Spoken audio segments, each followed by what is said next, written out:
Shalom saudara-saudara, kita akan membahas firman Tuhan untuk Minggu 26 Juni 2022, Minggu 2 setelah Trinitatis, yang diambil dari kitab Rut pasal 1 ayat 7 sampai 17. Beginilah firman Tuhan. Maka berangkatlah ia dari tempat tinggalnya bersama-sama dengan kedua menantunya.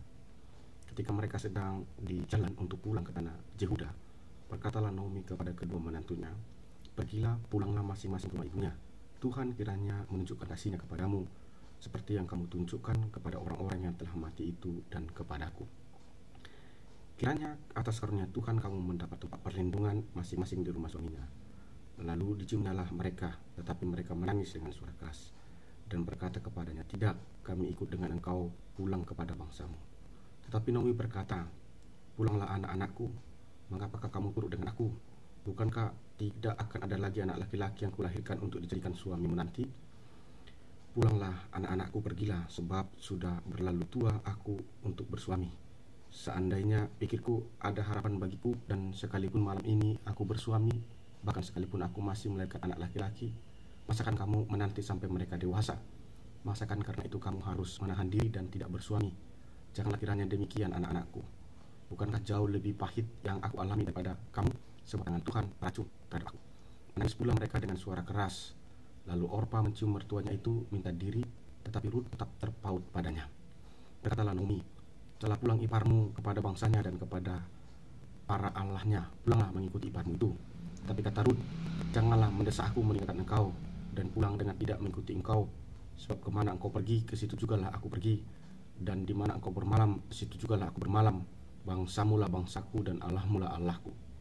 Di mana engkau mati, aku pun mati di sana, dan di sanalah aku dikuburkan. Beginilah kiranya Tuhan menghukum aku, bahkan lebih lagi daripada itu, jikalau sesuatu apapun yang memisahkan aku dari engkau selain daripada maut." Saudara-saudara, dalam minggu 2 setelah Trinitatis ini, tanggal 26 Juni 2022, dengan mengambil tema mengikut Tuhan Yesus senantiasa. Dalam perjanjian lama ini kita belajar mengenai hubungan Naomi dengan kedua menantunya, yaitu Orpa dan Rut. Dalam tradisi Israel, apabila menantu atau anaknya meninggal tanpa meninggalkan anak, maka menantunya bebas atau pulang kembali atau merdeka ke rumah orang tuanya, dan itu dijamin oleh hukum adat atau tradisi Israel. Saudara-saudara, Naomi punya dua anak laki-laki, dan dua anak laki-laki ini menikah. Dan tentu saja Naomi punya dua menantu, satu bernama Orpa, satu bernama Rut. Alkitab tidak malah menerangkan secara detail apa penyebab kematian anak Naomi ini, tapi yang pasti kedua anak Naomi ini meninggal karena hal-hal tertentu dan tanpa memberikan keturunan. Sementara Naomi sendiri pun sudah posisi janda. Lalu ketika terjadi kelaparan di tanah Kanaan, ada masalah, mereka hendak pergi untuk mencari makanan. Di tengah perjalanan itu, Naomi berusaha menegakkan hukum dan tradisi Israel. Naomi bilang kepada dua menantunya itu, "Pulanglah, kembalilah kepada keluargamu, dan jadilah perempuan yang merdeka, dan carilah suamimu karena kamu masih muda." Ketika Naomi berkata satu kali, kedua menantunya ini masih bertahan untuk tidak meninggalkan Naomi.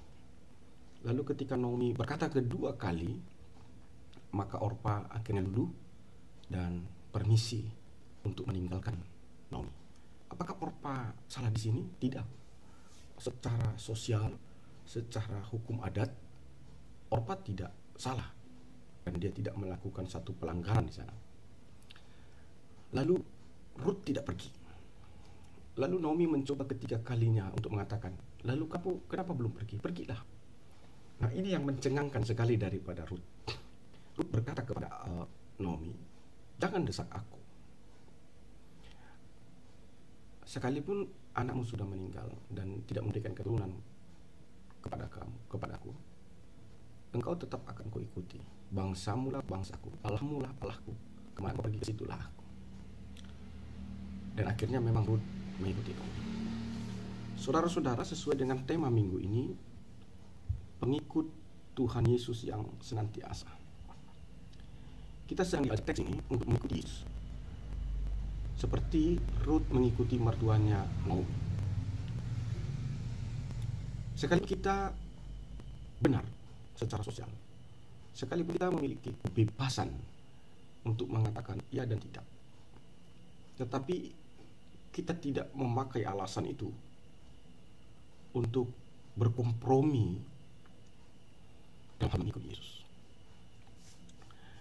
Kebanyakan Kristen kontemporer mirip seperti Orpa, menantu pertama daripada Naomi. Ketika pertama hidup kita dilanda oleh cobaan, kita masih dapat bertahan. Lalu ketika datang lagi cobaan kedua, mungkin kita masih dapat bertahan. Tapi ketika sudah datang lagi cobaan ketiga, maka kita akan mundur.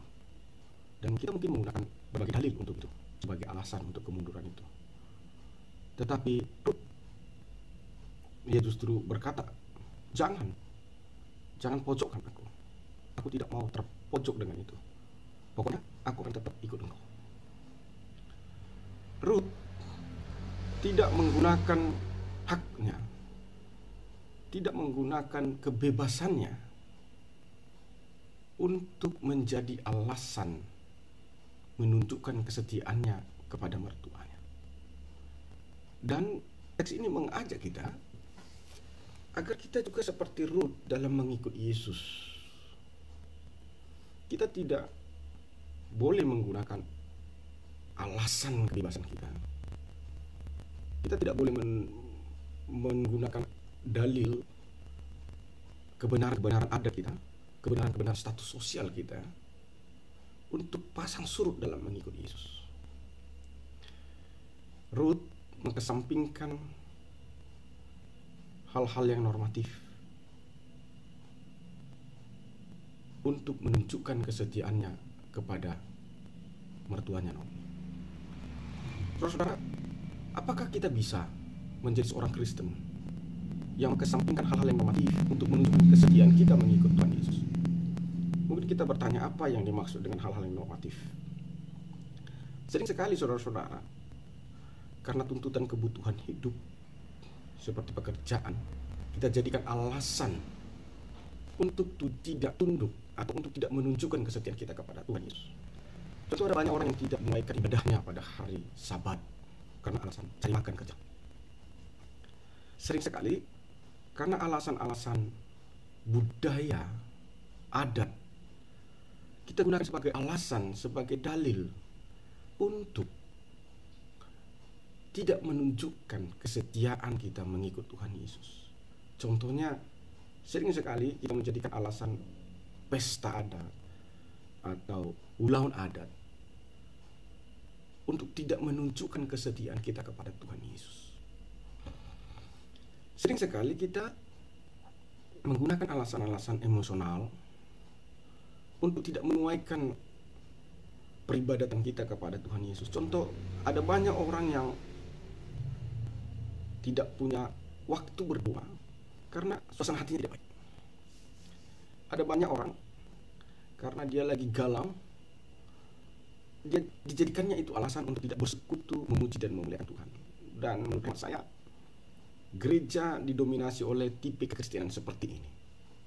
Firman Tuhan menyapa kita agar kita menjadi ruh-ruh baru di tengah-tengah gereja kita, di tengah-tengah keluarga kita, dan di tengah-tengah masyarakat kita.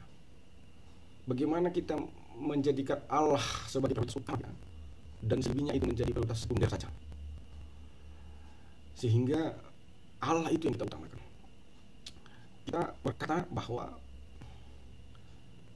kita tidak akan dibatalkan oleh kebutuhan ekonomi untuk menunjukkan kesetiaan kita dalam mengikut Tuhan. Kita berkata hari ini melalui teks ini bahwa kita tidak akan dibatalkan oleh kepentingan ulang adat untuk menunjukkan kesetiaan kita kepada Tuhan. Bukan kita berkata bahwa mencari hidup atau mencari nafkah itu tidak baik. Itu baik. Dan kita bukan berkata bahwa ulang adat itu tidak baik. Itu baik. Dalil-dalil Alkitabnya ada untuk melakukan pekerjaan itu. Kita tidak berkata bahwa ketika kita bersedih, ketika kita sedang berduka, ketika kita sedang terguncang, kita butuh waktu tenang untuk tidak diganggu. Kita tidak berkata itu tidak benar, bukan itu. Semua itu baik. Tetapi di atas itu semua yang lebih baik adalah memuji, memuliakan Tuhan sebagai cara kita untuk mengikut Tuhan. Karena itu saudara-saudara, dalam minggu 2 setelah Trinitas ini, jadikan Allah sebagai skala prioritasmu. Dan jangan gunakan alasan-alasan sentimental, alasan-alasan sandang pangan perut, alasan-alasan budaya dan kearifan lokal untuk tidak menunaikan tugas panggilanmu untuk mengikut Tuhan melalui peribahatan. Kiranya teks ini memberkati saudara, membangunkan dan mencerahkan pikiran kita, agar kita menjadi Rut baru.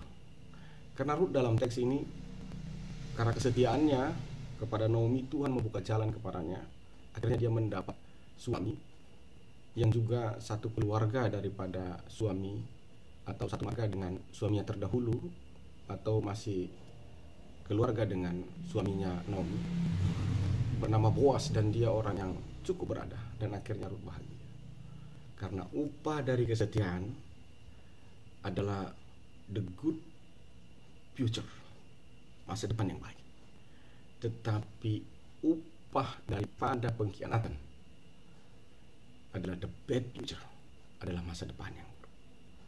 Jika Anda ingin menikmati masa depanmu dengan kebaikan dan kelimpahan berkat Tuhan, sejak dini belajarlah menjadi orang yang setia.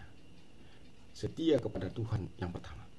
Karena kalau saudara setia kepada Tuhan, secara otomatis saudara akan setia kepada manusia. Tapi kalau saudara setia kepada manusia, belum tentu saudara setia kepada Tuhan. Karena itu setia dulu kepada Tuhan, maka engkau akan bisa setia kepada manusia. Siapa itu setia kepada manusia? Pertama, setia kepada pimpinan negaramu, setia kepada orang tuamu, setia kepada pimpinan gerejamu, setia kepada pasangan hidupmu, setia kepada anak-anakmu, dan setia dalam setiap intensitas relasi hidup kita sehari-hari. Salam, Tuhan Yesus memberkati.